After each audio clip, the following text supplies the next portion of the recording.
A reading from 2 Chronicles chapter 3. King David, Solomon's father, had already prepared a place for the temple. It was in Jerusalem, on Mount Moriah, where the Lord appeared to David, at the place where Araunah the Jebusite had used as a threshing place.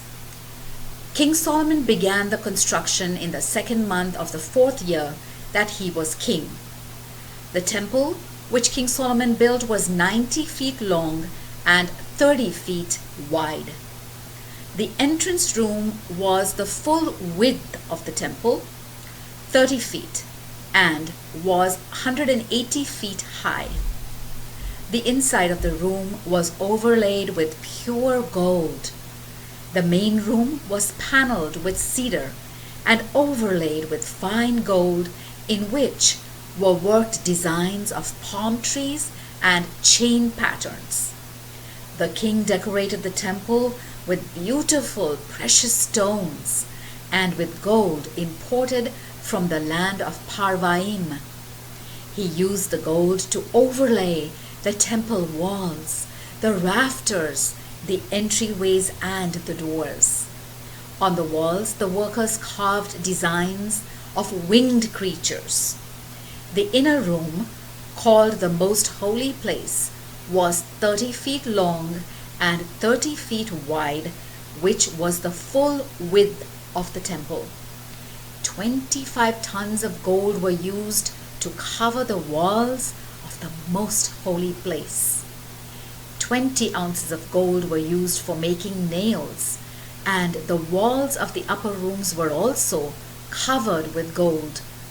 The king also had his workers make 2 winged creatures out of metal, cover them with gold, and place them in the Most Holy Place, where they stood side by side facing the entrance. Each had 2 wings, each wing 7.5 feet long, which was spread out so that they touched each other in the center of the room and reached to the wall on either side of the room, stretching across the full width of 30 feet. A curtain for the Most Holy Place was made of linen and of other material, which was dyed blue, purple, and red, with designs of the winged creatures worked into it. The king had 2 columns made, each one 52 feet tall, and placed them in front of the temple.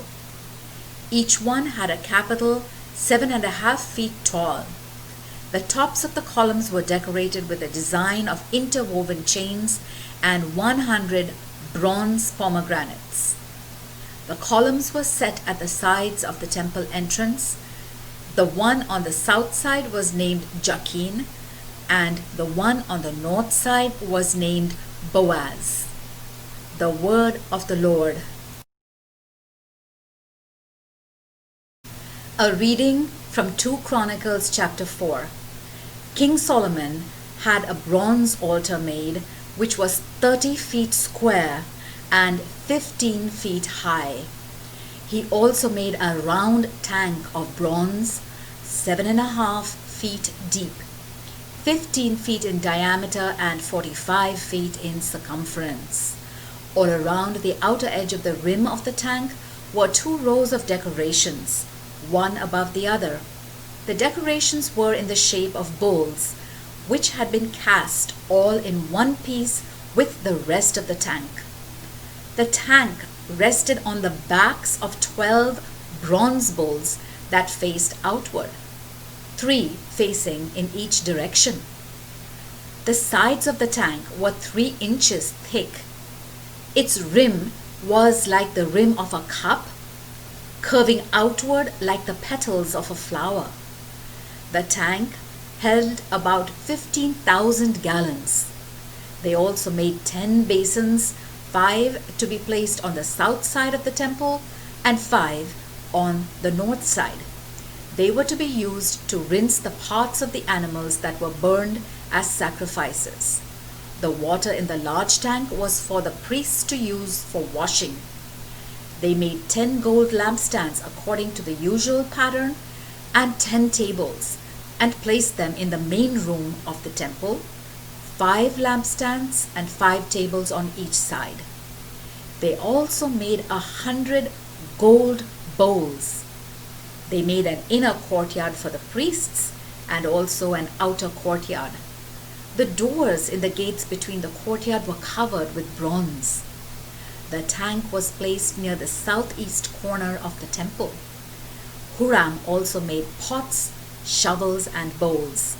He completed all the objects that he had promised King Solomon he would make for the temple.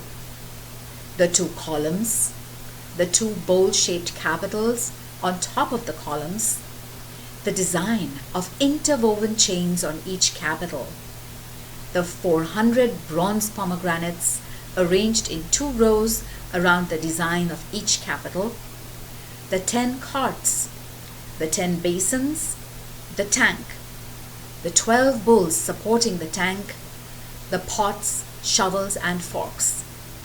Huram, the master metal worker, made all these objects out of polished bronze, as King Solomon had commanded, for use in the temple of the Lord.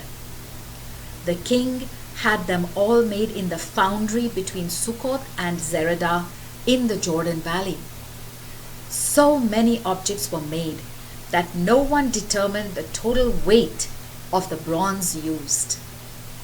King Solomon also had gold furnishings made for the temple, the altar, and the tables for the bread offered to God, the lampstands and the lamps of fine gold that were to burn in front of the most holy place according to plan, the flower decorations, the lamps and the tongs, the lamp snuffers, the bowls, the dishes for incense, and the pans used for carrying live coals.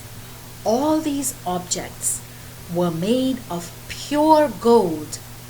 The outer doors of the temple and the doors to the most holy place were overlaid with gold. The word of the Lord.